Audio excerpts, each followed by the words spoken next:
Olá, boa tarde. Me chamo Luciano Zwicker, faço parte da família Zwicker, né? Proprietários do IEDA. Gostaria de dar uma boa tarde aos seguidores do Assisite, a todos que estão acompanhando o caso. Até por isso vim também dar um esclarecimento para todos, né?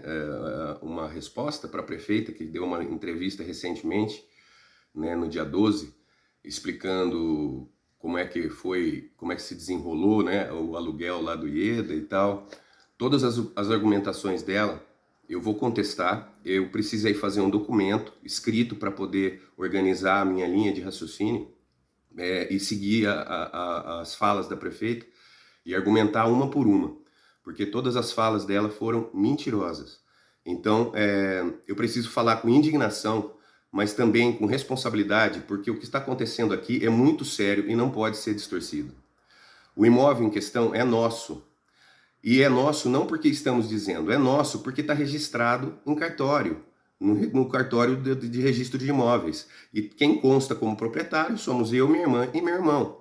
E no Brasil, quem define quem é dono de um imóvel é a matrícula, né, do imóvel, não é cadastro de prefeitura, não é conversa informal, não é contato amigo, né? O que existiu foi um contrato de compromisso de compra e venda, e isso é muito diferente de uma venda concluída.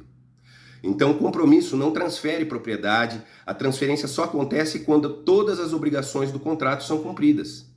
E isso não aconteceu. Quem se dizia comprador nunca apresentou a prestação de contas prevista no contrato, até hoje não comprovou o pagamento do passivo do imóvel, que era a condição essencial para a lavratura da escritura definitiva, né? Mais do que isso, ficou claro ao longo do tempo que houve descumprimento reiterado do contrato. Né? Existem ações de cobrança de IPTU dos anos de 2022, 2023 e 2024, todas lançadas indevidamente em nome da Renata, que é minha irmã. Então, o que demonstra que essas obrigações básicas não foram pagas por quem deveria pagar. E não é só o IPTU. Outras obrigações contratuais também não foram cumpridas ao longo dos anos, né? Então, portanto, não existe venda finalizada. Existe um contrato descumprido.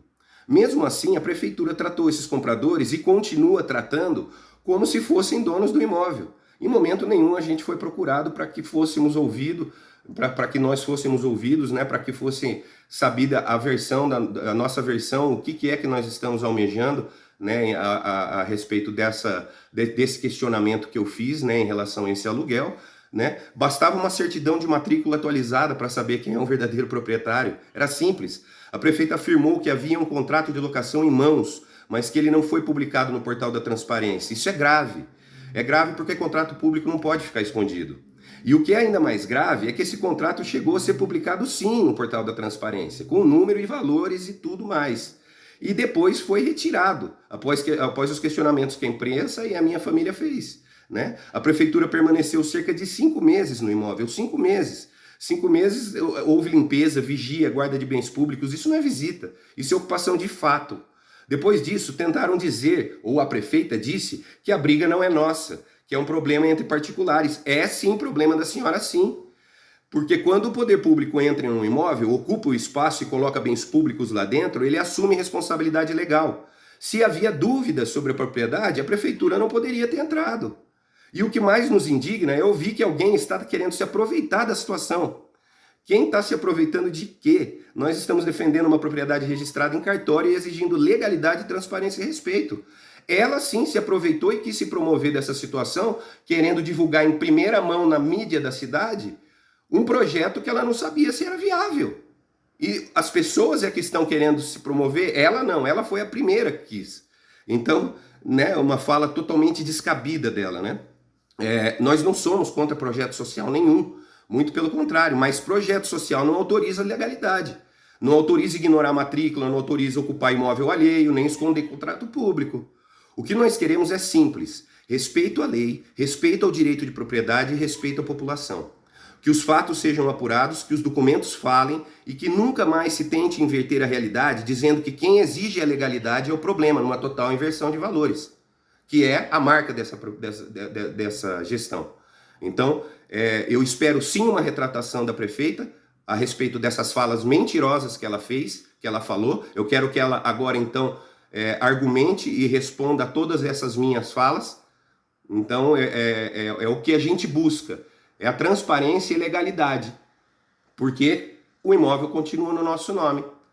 Então nada foi questionado, em momento nenhum fomos procurados. Isso é inadmissível. E a coisa se desenrola como se nós ainda não existíssemos. Em momento nenhum, não foi por falta de procura, que eu ainda tentei contato, não houve resposta, ninguém me mostrou o contrato que foi publicado, quer dizer, ele existiu, ele foi publicado no portal da transparência, mas do nada ele sumiu, não existia mais nada, não existia. A prefeita fala em trâmites legais de licitação. Ali é inexigibilidade de licitação, ela mesmo se enrola. Então, aonde no próprio contrato diz que há uma inexigibilidade de licitação, ela quer falar que o contrato está em trâmite por conta de tramitação de licitação que era inexigível. Quer dizer, ela está se enrolando cada vez mais. Mas por quê? Porque a mentira tem perna curta. Você engana algumas pessoas algum tempo, mas todo mundo o tempo todo não. E ela vai ter que se explicar. Muito obrigado pelo tempo, pelo espaço.